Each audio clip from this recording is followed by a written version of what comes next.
Bueno, muchísimas gracias. Las dos súper interesantes. Bueno, son casi las 7, 7 menos 5. No sé si me escuchan. Sí, te escuchamos, Sasha, sí. Teníamos un resumen de las preguntas que hicieron, que en estos días fueron llegando al formulario de parte de todos ustedes, pero también está la opción de empezar con preguntas que le quieran hacer a Andrea o a Gaby. Me parece que aprovechar este momento, si tienen, me gustaría empezar por ahí, no sé si están de acuerdo. ¿Sí? Sara, creo que había una pregunta en el chat que le hacían a Andrea sobre lo que era el PPI, la sigla. Siempre me las confundo, pero creo que es proyecto pedagógico individual, es para aquellos estudiantes que tienen proyectos de inclusión. ¿Sí? Gracias, Andrea. Sí. Bueno, si les parece, podemos compartir las preguntas que quieran hacerle a Andrea y a Gabriela. La verdad que claro, dice Liliana que tienen adecuaciones curriculares a estudiantes que están en esa condición, digamos. Sí. Leer el chat, a ver si hay bueno, acá hay una pregunta, Aquí. dice, ¿sí? ¿Leo? Sí, Los alumnos que trabajan en un grupo, ¿cómo se conectan por teléfono? Creo que es una pregunta que, bueno, va Sí. Andrea.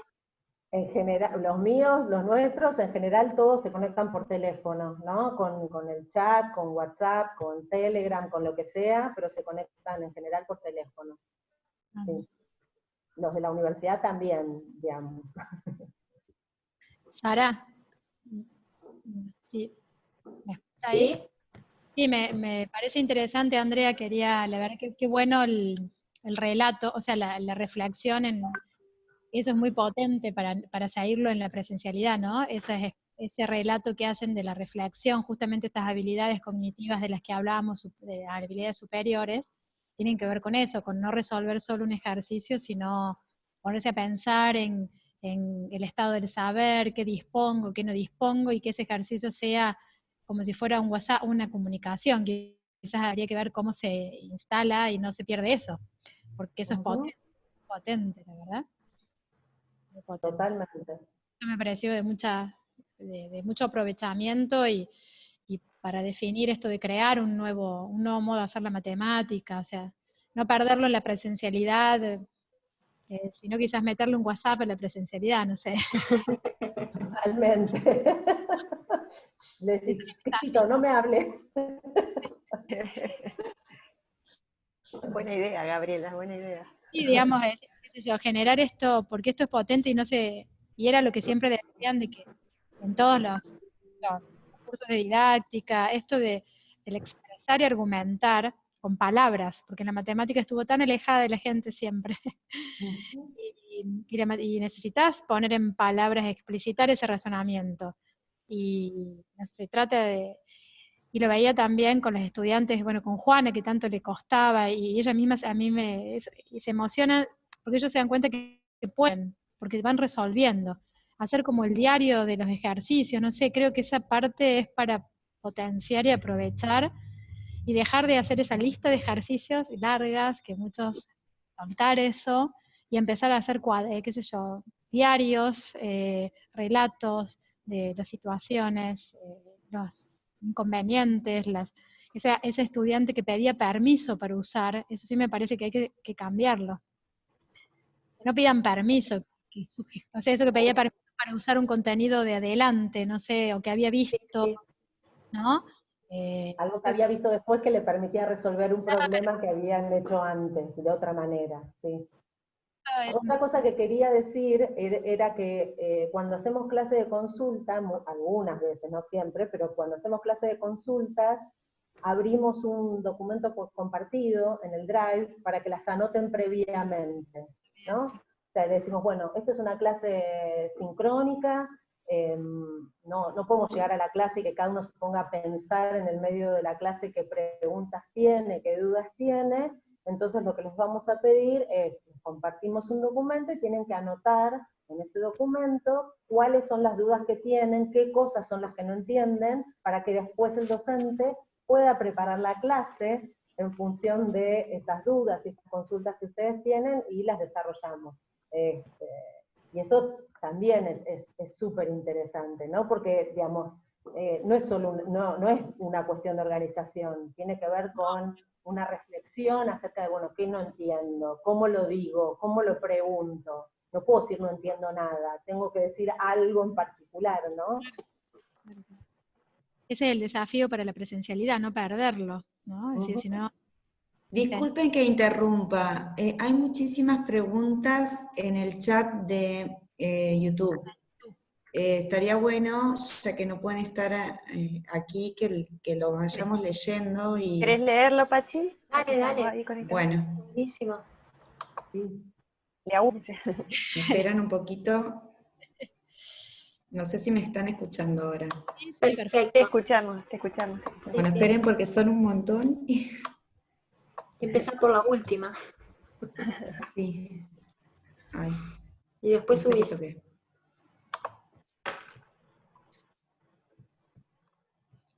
No, mientras que Pachi busca, yo quiero rescatar esto, que esta es una estrategia sencilla e interesante la que están planteando de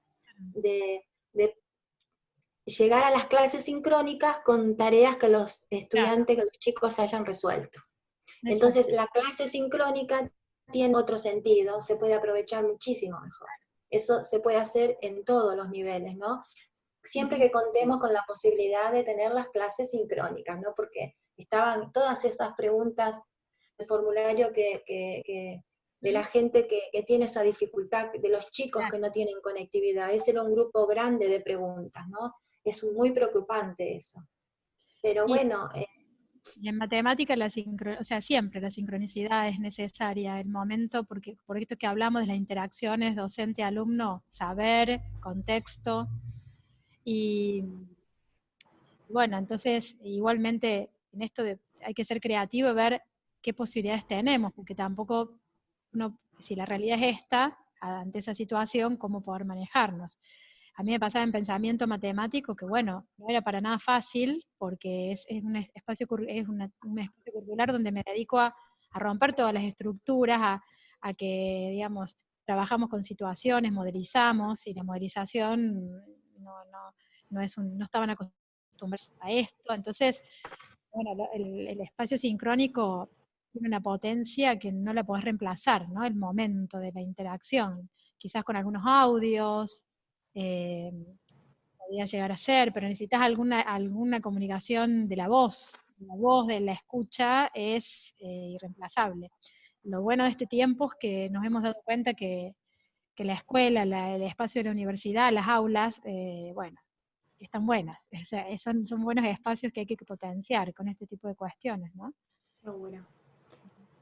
Pachi, ¿tenés ahí alguna pregunta? ¿Encontraste? Sí, esperen, pasa que tuve que entrar y volver a salir. ¿Cómo organizan los momentos de institucionalización y cómo matizarían la frase "la pantalla no es escuela, lo esencial es presencial"? ¿Qué consideran que es lo esencial en este contexto? Esa es una pregunta. ¿Cuántos estudiantes cuentan con conexión a internet? Es otra pregunta. ¿Cuánto tiempo se conectan? No sé si me están escuchando. Sí, te escuchamos. Andrea, si querés responder. Olvidé la primera pregunta. La primera, si la pantalla era esencial, ¿cómo era? ¿Cómo organizan los momentos de institucionalización y cómo matizarían la frase "la pantalla no es escuela, lo esencial es presencial"? ¿Qué consideran que es lo esencial en este contexto? Los momentos de institucionalización los hacemos a propósito de tareas que los estudiantes fueron resolviendo previamente al encuentro, es decir, intentan resolver un problema, no importa si no lo pueden resolver todo, lo mismo que hacemos en una clase presencial, ¿no? Desde ese lugar. Cada uno en su casa trata de resolverlo, establece relaciones, lo que puede, ¿no? Aunque no llegue a a una respuesta final. El docente toma las distintas resoluciones de los estudiantes y hace en una clase sincrónica la misma institucionalización que haría en una clase presencial.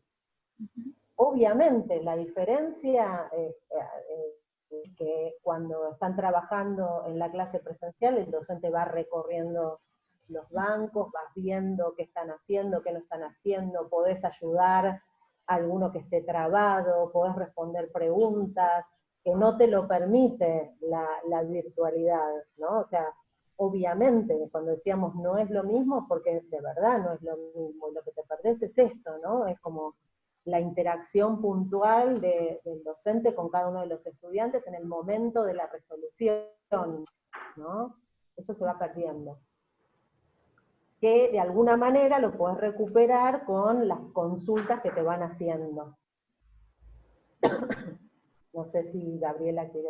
Y más o menos, bueno, del mismo procedimiento, trabajamos con pensamiento y con bioestadística, es decir, siempre, que creo que es una cuestión a tomar para la presencialidad.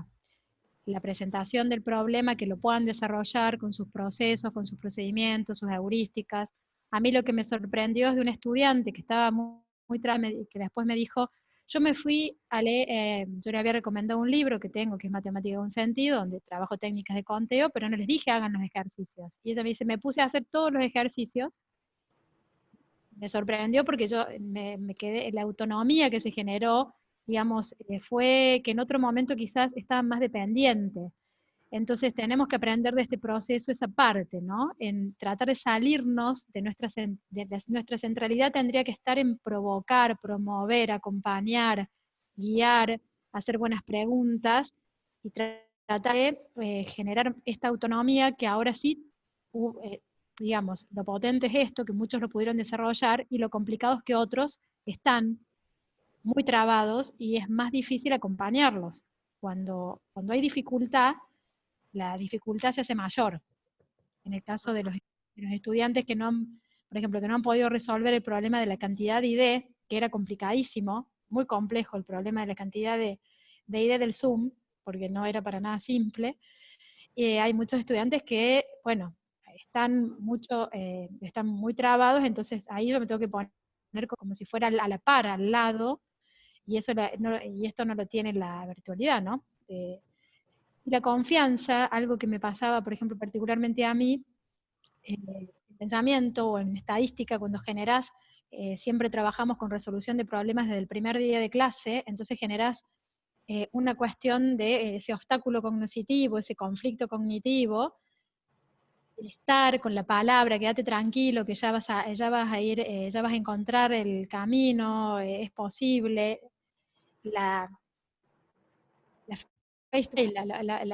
presencialidad, nosotros como personas, en nuestra energía, en nuestra sonrisa o en la mirada, eso, lo que decía ahí de la pantalla no es esencial, no sé cómo era la frase, pero me parece que el desafío es buscar lo potente en todo y tratar de aprender de esto y no demonizar nada, digamos, pero sí, la presencialidad en la docencia, en el aprendizaje, en la enseñanza, más desde el nivel inicial hasta el secundario, ¿sí? Bueno, en la universidad uno podría acomodarse, depende de las carreras, pero en la educación inicial, primaria y secundaria, bueno, por supuesto. Creo que el desafío es repensar, resignificar esta nueva presencialidad. No podemos hacer lo que hacíamos antes, eso tengo seguridad. Hay que revisar lo que fue, cómo nos modificamos nosotros mismos e incorporar estos dispositivos, estas acciones, estos decires que funcionaron y reinventar. Y animarse a crear. A mí lo que me llamó la atención es esa estudiante que dijo, ¿puedo usar esto otro? Bueno, eso tenemos que soltarlo, hacerlo, probarlo, jugar. Esas palabras tienen que empezar a estar en nosotros. El error que siempre se dijo, pero tiene mala prensa, y cuando alguien se equivoca, y más en matemática. No, si no jugás, si no te equivocás, no vas a construir. Entonces hay que tener esta oportunidad en matemática para cambiarle la vuelta a la matemática, porque como profesora de nivel superior, me pasa, por ejemplo, cuando llegan las futuras maestras, que cuántas decenas hay en un número, y le puedo decir, 99,9%, casi listo for, no saben cuántas decenas hay en un número. ¿O qué es el sistema de numeración? ¿Para qué sirve? ¿Qué me permite? ¿Qué hizo el hombre primero? Si el sistema de numeración o los números naturales. En bioestadística, un porcentaje. O sea, las fracciones nunca se sabe, los números racionales, los con coma, pero no son tanto esos. Entonces, si algo me parece es que hay que pararse en la comprensión y en los desempeños, en la comprensión. Eso sí hay que, no sé, ¿no? Y esto que estaban haciendo los estudiantes que Andrea mostraba su desempeño de comprensión. Qué cosas iba entendiendo, qué cosas no, y ellos mismos iban reconociendo. Por ahí va, me parece, el camino. ¿Y les parece, les leo más preguntas porque hay muchas? Bueno, aquí también. Bueno, dale, Lili. Si querés, vamos picoteando una y una, ¿querés? Dale. Margarita, que está acá. Aquí estoy viendo, Marga. Sí, Margarita pero antes preguntó Sol también. Sol dice, ¿qué tipo de actividades trabajar antes del receso? Que recuperamos con los pocos que pudieron hacer el recorrido, y a lo mejor aquellos que no lo hicieron puedan sumarse. Esto porque el retorno posible sea en agosto. La pregunta es, ¿qué tipo de actividades trabajar antes del receso? Leo otra pregunta que tiene que ver un poco con esto, creo yo. A ver. WhatsApp me fue un gran recurso, pero la gran dificultad fue la conexión con aquellos que viven en zona rural. La enseñanza fue muy discontinua. ¿Cómo se nivelan esos casos una vez en el aula? O sea, ¿qué hacer una vez en el aula, cuando vuelva? Si me permiten, había preguntas en el formulario que hicimos que tenían que ver con eso, ¿no? Cómo poner a los chicos que no pudieron estar conectados y trabajar con todo el grupo, empezar ahora, cuando haya que empezar de nuevo, con estos chicos que están en distintas situaciones, ¿no? En su proceso de aprendizaje están en distintas situaciones. Bueno, me parece que hay que tomar decisiones y que no son decisiones individuales de cada docente, sino que son decisiones institucionales, ¿no? Porque yo lo que creo, digo, no tengo la respuesta porque no existe la respuesta, ¿no? A mí me parece que hay que seleccionar aquellos contenidos irrenunciables de cada uno de los grados, de cada uno de los años. Sé que hay unas amigas mías riéndose por la palabra irrenunciables. Y, digamos, decidir cuáles son los que no pueden faltar en cada uno de los cursos, en cada una de las clases, y hacer acuerdos con los docentes de los años siguientes, sabiendo que hay cosas que no se enseñaron, que no se trabajaron, ¿no? Entonces, digo, cualquier recorte que se haga en cualquiera de los años va a afectar necesariamente a todo lo que va a ocurrir en los años siguientes. Eso, digamos, para cada grado, para cada año es una decisión diferente, ¿no? Pero que se tiene que tomar con todos los docentes de la escuela, de la universidad, de donde se esté, y además digo que deberían quedar registrados en algún lugar para recordar cuando se vuelva a la presencialidad cuáles son las decisiones que se fueron tomando, ¿no? Y no títulos solamente, porque no alcanza con decir, no sé, trabajamos función lineal. Bueno, ¿qué de función lineal? ¿Qué tipos de problemas referidos a función lineal? ¿Qué sí, qué no? Para que el docente siguiente pueda hacerse un panorama más claro de qué sí se trabajó. Sí, como decía Andrea, a mí me parece que también esto hace rato que lo teníamos que venir haciendo, y no solamente con esta situación, sino creo que esto nos permite hacer muchas cosas que se venían diciendo que se tenían que hacer y no se hacían, ¿no? Es decir, siempre deberíamos poner la articulación famosa entre grados, entre niveles, tanto horizontal, vertical. Hace rato que deberíamos ponernos a pensar qué logramos realmente, qué intentamos enseñar, porque viste que el otro nos pone el límite. El estudiante siempre nos pone el límite, uno puede querer, pero hay un otro. Entonces, bueno, ¿cuál fue el nivel de logro? O sea, ¿qué tanto se lograron estos aprendizajes? Y ser sinceros año tras año y decir, bueno, se logró hasta acá, y bueno, continuar y pensar un currículum situado, ¿sí? Es hora de que los docentes dejemos de ser técnicos, que nos hacemos las que nos dicen, y esto nos interpeló, y también los equipos de docentes en las escuelas se pongan a considerar, y como decía Andrea, bueno, ¿qué es lo que nosotros entendemos como importante? ¿Qué sé yo? A mí siempre me pasó esta duda cuando, ahora no trabajo más en la primaria, pero he trabajado mucho tiempo dando formación, en la formación docente, dando matemáticas y didáctica, y yo decía, nadie trabaja, digamos, ¿qué pasa con la medición, con las unidades de medida? ¿Qué pasa con los bits, los bytes, los gigabytes, los terabytes? Nadie los trabaja.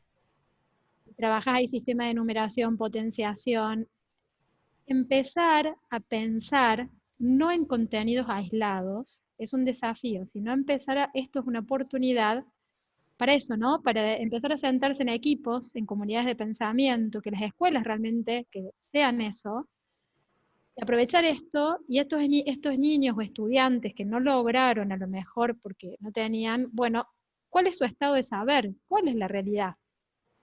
No qué es lo que querríamos que sea.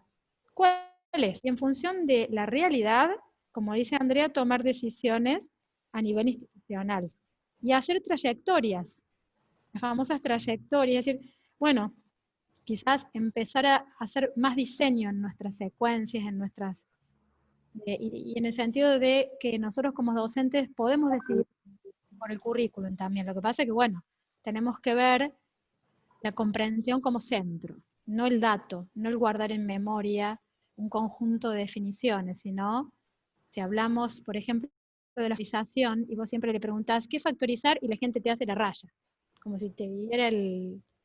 Decir, no, no, pero ¿qué significa? Tac, la raya. Bueno, ¿qué? No, es escribir el número como factores, ¿qué tipo de factores? Empezar a ponerle palabras y eso por la experiencia, puedo decir de hace rato que vengo pensando en estas cuestiones y las sigo viendo porque me llama la atención. Pasan los años y es como que el pensamiento matemático y no lo logra, seguimos reproduciendo reproductores de algoritmos. Bueno. Bien, hago otras preguntitas que están en el chat de YouTube.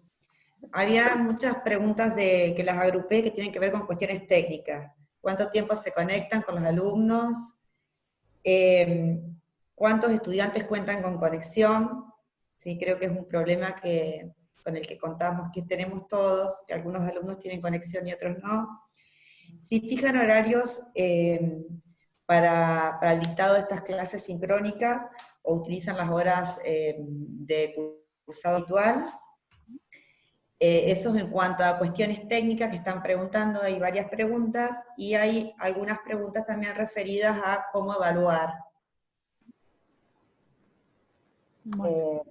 En la escuela secundaria fijamos horarios, ¿no? Y los horarios en general son los horarios de los estudiantes.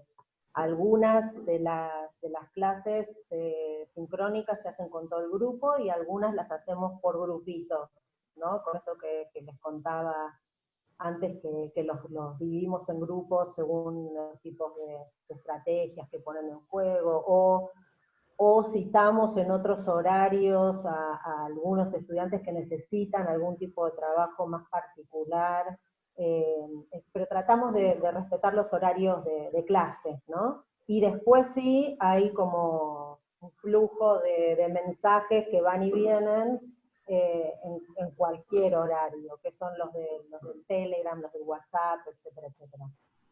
Esos van y vienen más. El docente va dosificando en función de sus tiempos cuando contesta, ¿no? pero hay bastante comunicación. Y algunos escriben por el campus, pero sí, obviamente la pregunta de cuántos tienen conectividad, esto que yo estoy escribiendo solo se puede hacer en caso de que tengan conectividad, claramente, ¿no? No todos tienen computadora, hay muchísimos que solo trabajan con celular y van mandando fotos, y se resuelve de esa manera, pero no hay ninguno que no tenga al menos un celular. Nosotros en bioestadística, y lo pensé esta pregunta, y la verdad que la computadora es una condición de exclusión, o sea, de exclusión, sí, porque con todas las letras, porque estadística, nosotros en veterinaria, por ejemplo, no tienen matemáticas, solo un mes de cursillo. Imagínense que para pensar el área bajo una curva, que sería la integral, nosotros no trabajamos con cálculo, es decir, complica hasta hablar de frecuencias y porcentajes.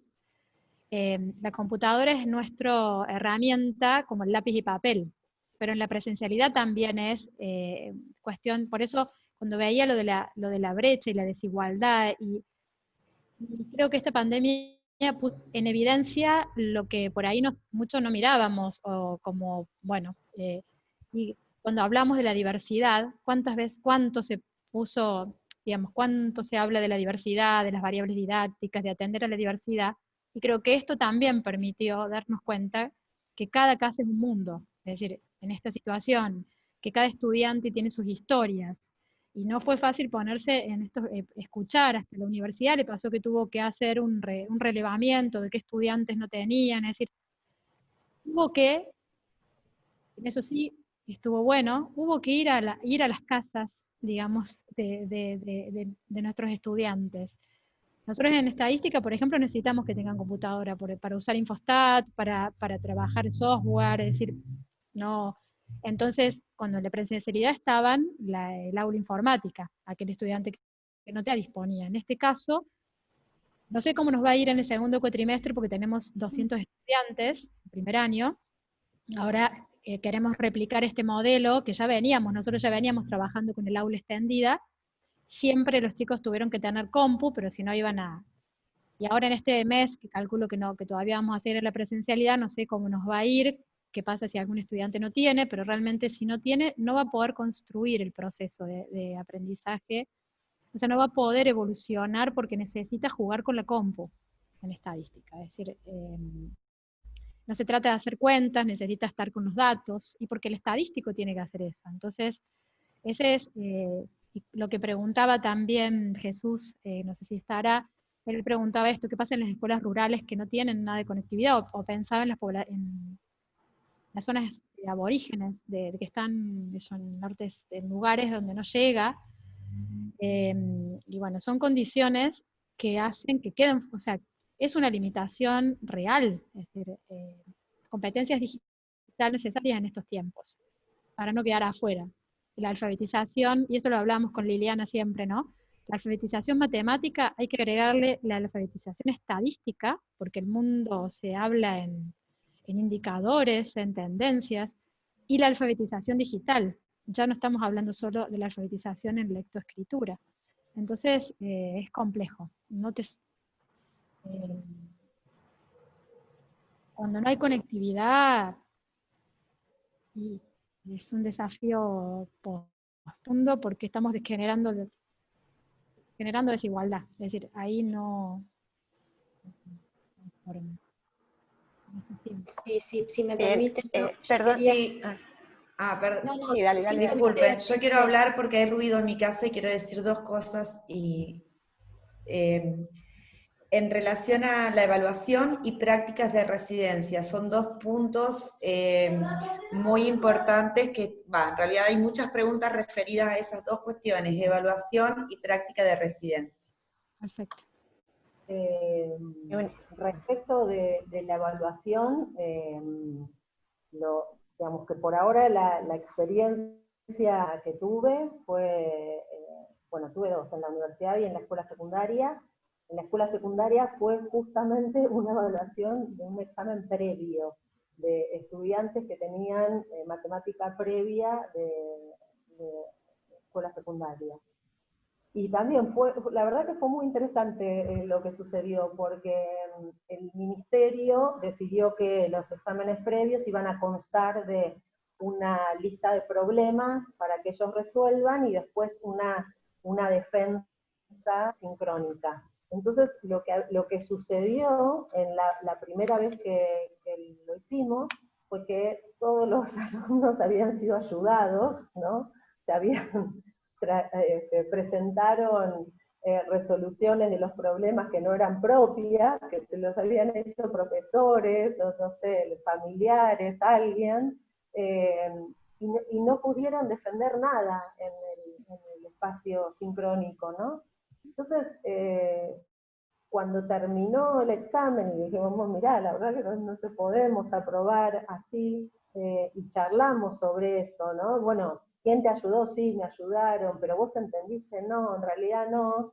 Entonces, tuvimos que tener como un espacio también de reflexión junto con estos estudiantes, decir, bueno, mira, en un examen previo habitual, el peso más fuerte está puesto sobre el examen escrito, ¿no? Donde nosotros medimos de alguna manera la posibilidad que vos tenés de resolver un problema nuevo. Con lo que estudiaste, te presentamos un problema y vos mostrás si lo podés o no lo podés resolver. Y eventualmente se pueden hacer preguntas orales si nos queda alguna duda de lo que muestra en la hoja.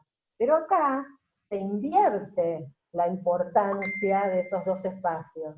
Entonces, el escrito es como una excusa, en realidad, para el momento en el que van a tener que defender ese escrito. Bueno, ¿cómo lo pensaste? ¿Por qué hiciste esto? Y acá, si hubiéramos cambiado este número por tal otro, ¿qué te parecía? Digamos, eso es un ejemplo. Mi otro ejemplo es el de la universidad, y lo junto con la otra pregunta, donde una de la materia que yo doy en la universidad es una materia de prácticas, de enseñanza,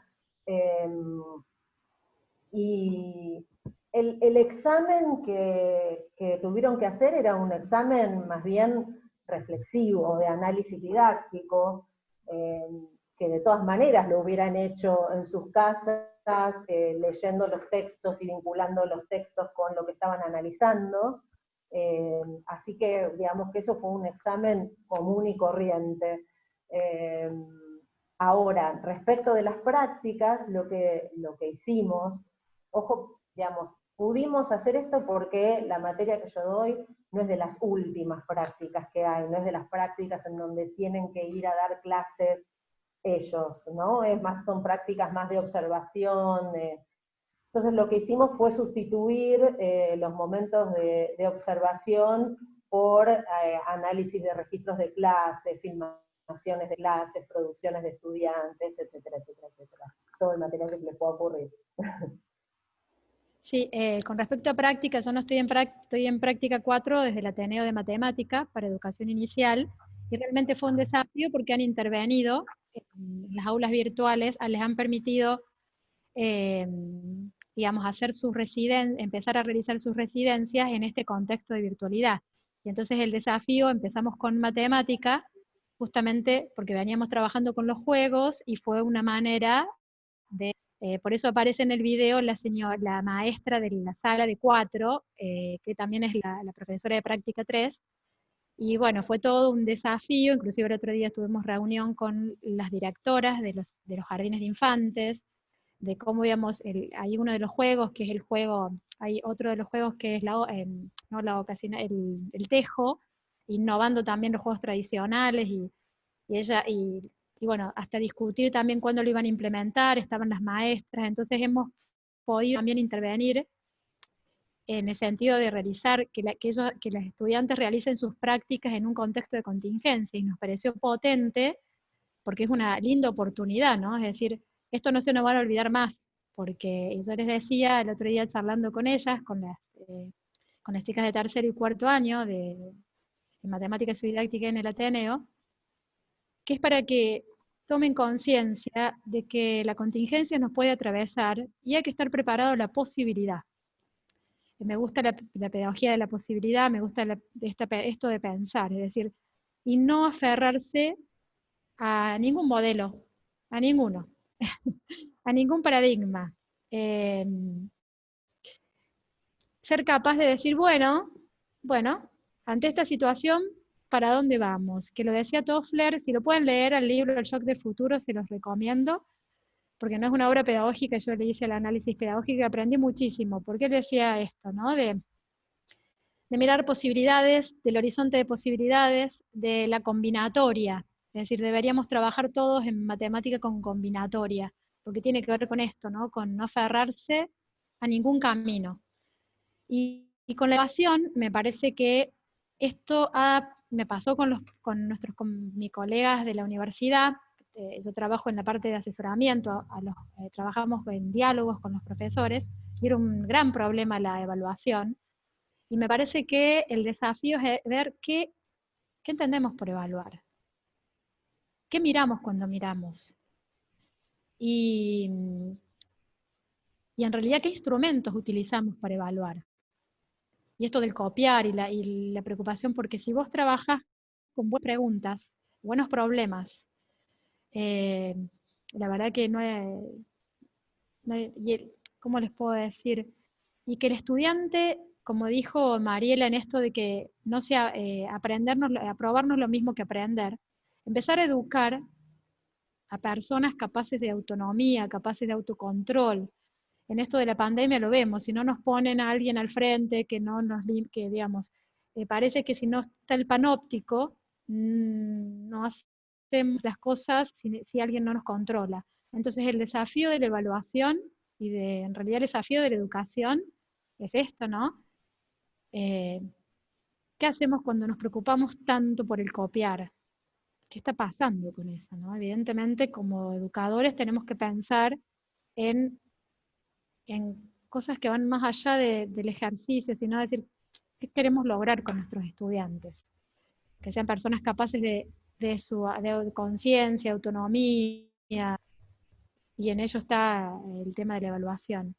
Y por último, bueno, a mí también, como dijo Andrea, me ha ido muy bien las evaluaciones que he venido realizando, porque combine, como también dijo Andrea, en la tarea con la resolución, el procesamiento de datos y el oral. Creo que es allí donde se termina de cerrar el proceso. Como dijo también Andrea, me gustó mucho esto que se invirtió, digamos, el peso, y el peso está en el oral, necesariamente habiendo hecho el escrito.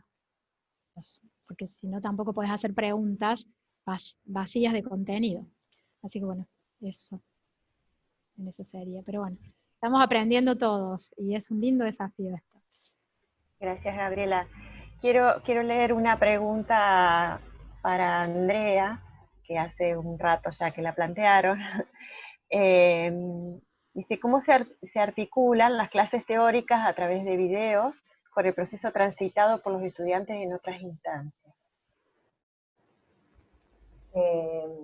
Bueno, en realidad no son clases teóricas, ¿no? Es decir, son clases como las clases colectivas que desarrollamos cuando los alumnos están resolviendo problemas, ¿no? Es decir, lo que estamos reemplazando la situación clase, están los chicos resolviendo problemas, el docente va circulando por el aula, vas viendo en qué los acompañas, en qué los ayudas, cómo los sacás si es que están trabados, etcétera, etcétera, etcétera. Una vez que ya haya distintas estrategias de resolución dando vueltas, haces una clase colectiva en donde discutís acerca de las distintas estrategias que surgieron. Eso no lo tenés, ¿no? Pero sí tenés las comunicaciones de los estudiantes con el docente. Digo, cuando vos le planteás el problema, todos los mensajitos que yo les fui mostrando son mensajitos de chicos resolviendo problemas, planteando las dudas que tienen. Entonces, de alguna manera tenés algún dato más acerca de lo que están haciendo. No es lo mismo. Entonces ahí tenemos que agudizar nuestra tarea de anticipación, ¿no? Es decir, nosotros cuando planificamos el problema que les vamos a dar, o la secuencia de problemas con la que vamos a trabajar, pues anticipás distintas estrategias de resolución, que esperás que sucedan. Algunas suceden, otras no. Después en la puesta en común, en el trabajo colectivo de discusión, tomás aquellas que te sirven en función de cuál era el propósito de la actividad para vos, ¿no? Digamos, pues, esa es la articulación, ¿no? Más o menos. Pero digamos, nunca es lo mismo, no es lo mismo siempre, digo, es a grandes rasgos esto.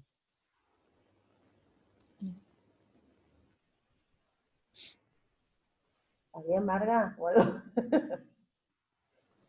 Sarita, vos querías decir algo antes. Ahora yo no me acuerdo. No, pero no, lo que quería rescatar es que las dos, Gabriela lo dijo muy claramente en su presentación y después Andrea lo mostró, el trabajo, esas comunidades de reflexión de los docentes, ¿no? El trabajo en equipo de los docentes, esa es otra estrategia que es central para avanzar, para aprender, para acompañarnos unos con otros, ¿no? Eso me parece muy importante.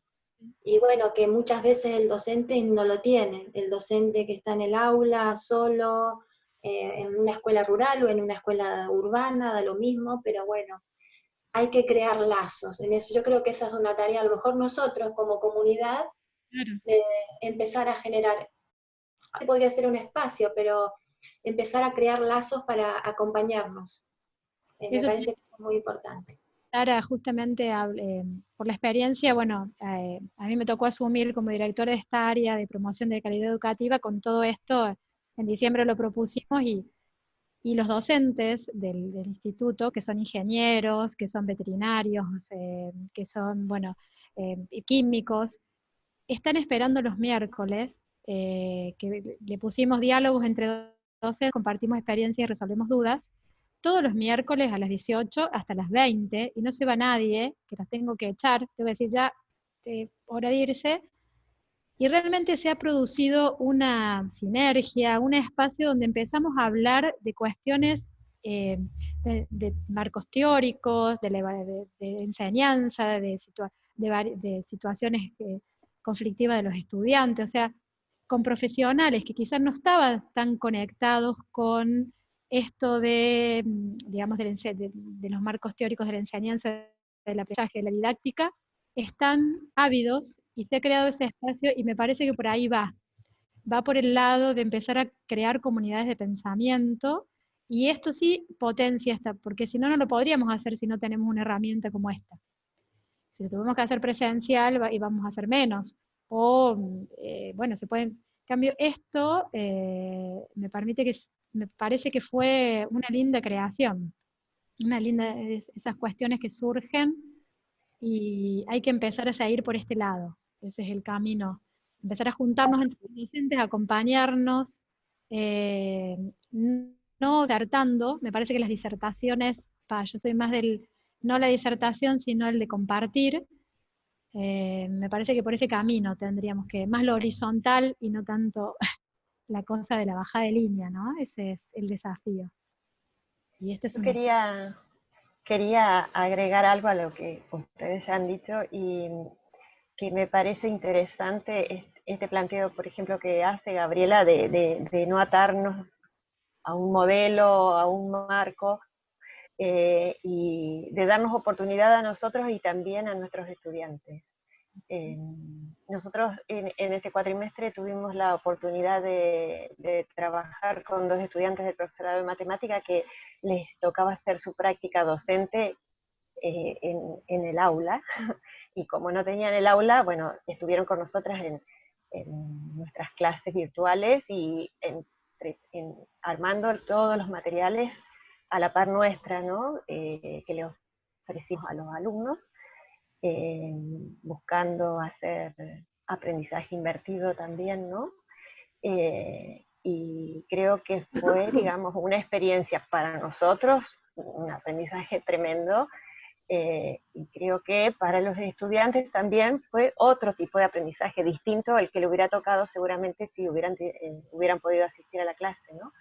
Pero creo que siempre se pueden rescatar cosas de todas las situaciones y bueno, que en esta oportunidad podemos rescatar muchos otros tipos de aprendizaje que tal vez no nos dábamos el permiso de realizarlos y de desarrollarlos.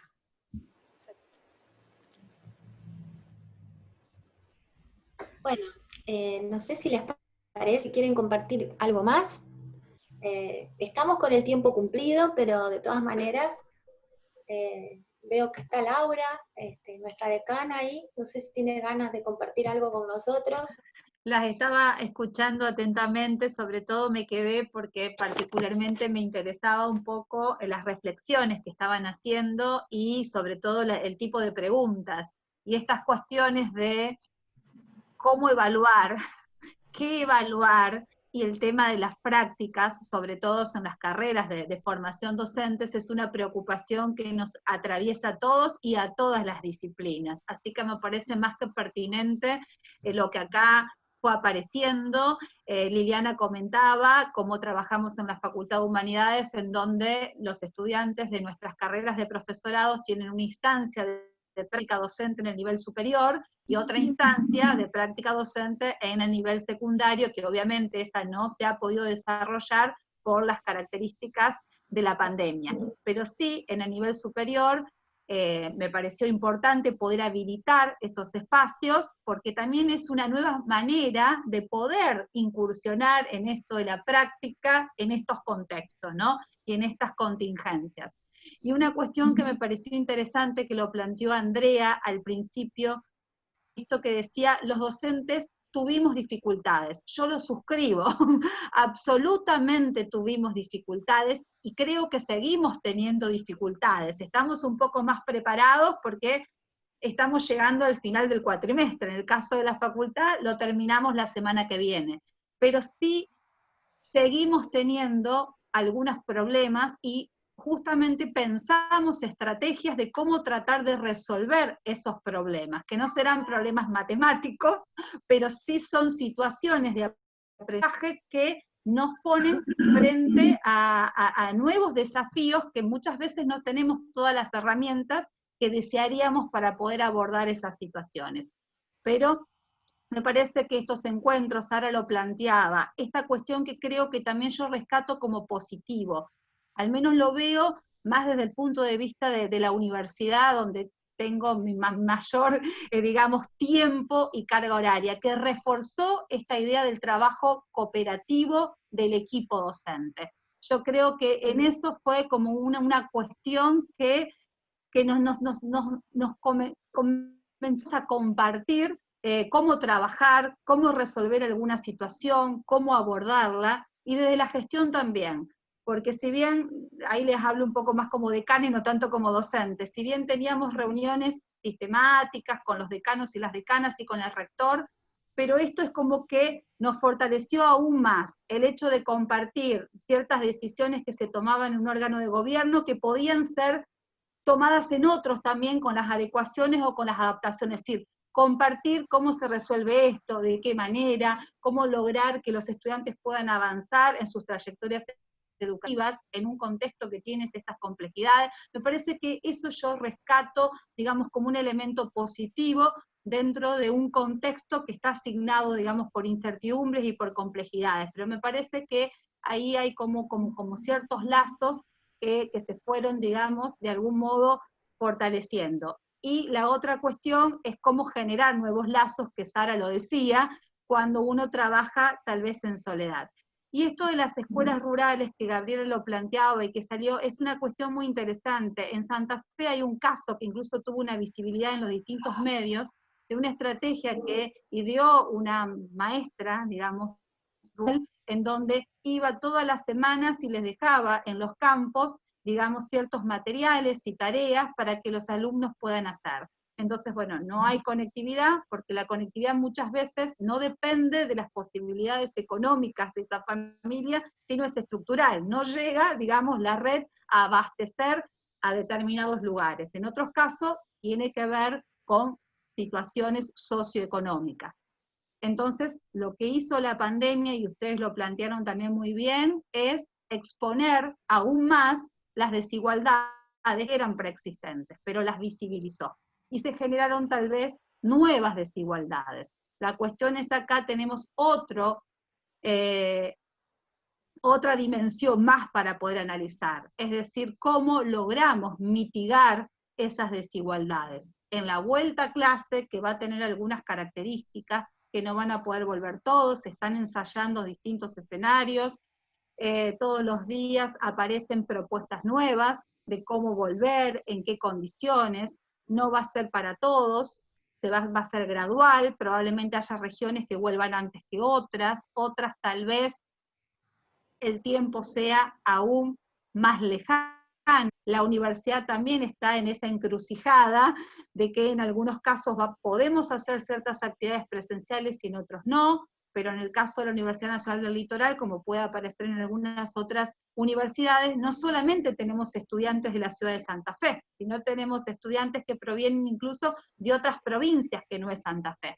Y entonces, con Paraná mismo, que forma parte de la provincia de Entre Ríos, tenemos una situación ahora de comunicación bastante compleja, porque bueno, el virus se comporta de una manera que por momentos parece que está controlado y de repente aparece y evoluciona y es muy dinámico. Entonces me parece que todo lo que acá se dijo, se conversó, se puso en discusión, ese conocimiento y esas producciones que fueron ustedes generando como consecuencia de sus investigaciones, de sus experiencias, de sus vivencias, lo pusieron a disposición. Y me parece que eso también se trata, es decir, que el conocimiento no quede solamente en discusiones de equipo, en un paper que se publica en una determinada revista, sino que se pueda compartir. Me parece que eso también hace a la función de una universidad pública. Entonces, alentar este tipo de instancias de reflexión, de análisis, de compartir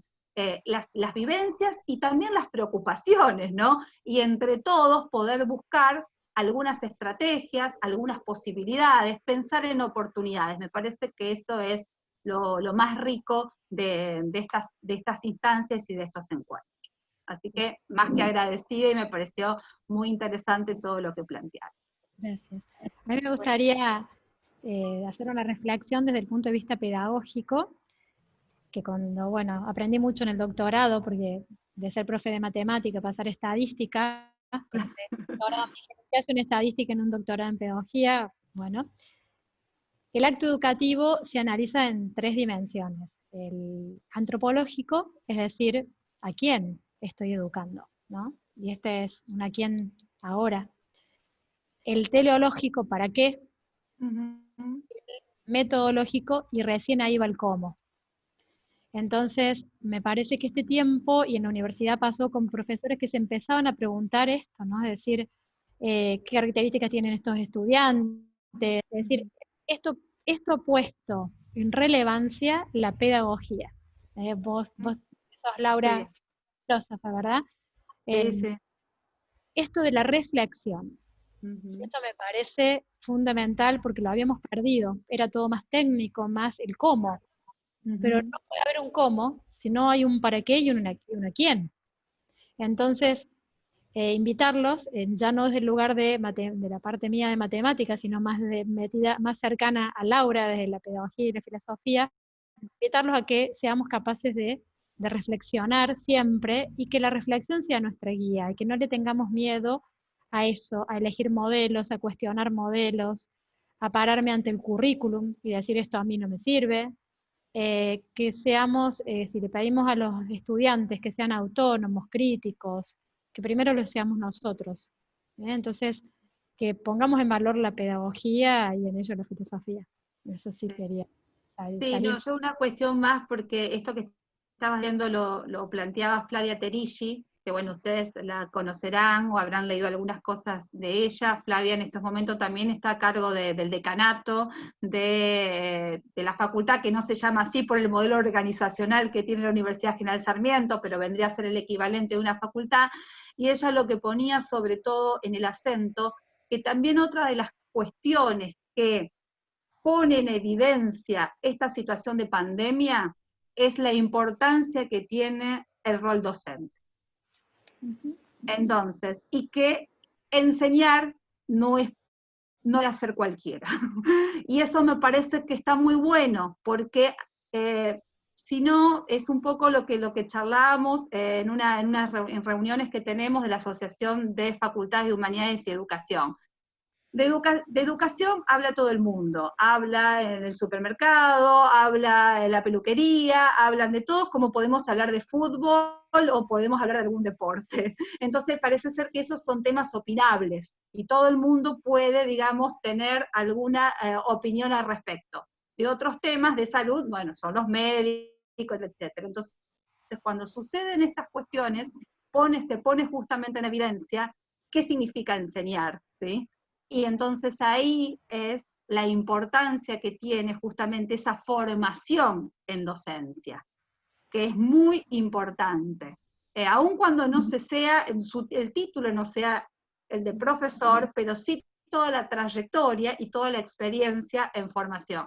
Yo no vengo desde la pedagogía, vengo desde la geografía, pero siempre tuve una preocupación por la enseñanza, como les decía al principio, el hecho de trabajar con investigadores y docentes de distintas disciplinas me han enriquecido mi propia formación como profesora en la carrera de geografía o en otras en donde me han invitado para poder trabajar ciertas temáticas que hacen a mis investigaciones y demás. Pero creo que el resignificar el rol docente me parece que es otra de las cuestiones que se rescata, digamos, como positiva, para denominarla de alguna forma en este contexto. Totalmente. Sí, coincidimos completamente. Bueno, si les parece, entonces cerramos este conversatorio. Un agradecimiento muy, pero muy grande a Gabriela y a Andrea, muy grande, también a todos los que nos acompañaron, a Laura, nuestra decana, a Andrea, la otra Andrea que está ahí detrás manejando todo el tema del Zoom. Muchas gracias a todos y bueno, esperemos que podamos tener otro momento como este. Bueno, yo también quiero agradecerles, antes de cortar, a Andrea y a Gabriela por habernos acompañado y por haber seguido la propuesta de Sara, que fue así como... ¡ah! Pero bueno, estamos muy contentas de todo lo que hemos podido charlar en este espacio. Y gracias a todos que estuvieron presenciando esta charla. Muchísimas gracias por la invitación, un placer haber estado. Muchas gracias. Ya nos encontraremos personalmente. Sí. Sí, muchísimas gracias por la oportunidad y por el vértigo también, porque es parte de esto, ¿no? Así que bueno, gracias por compartir estos espacios.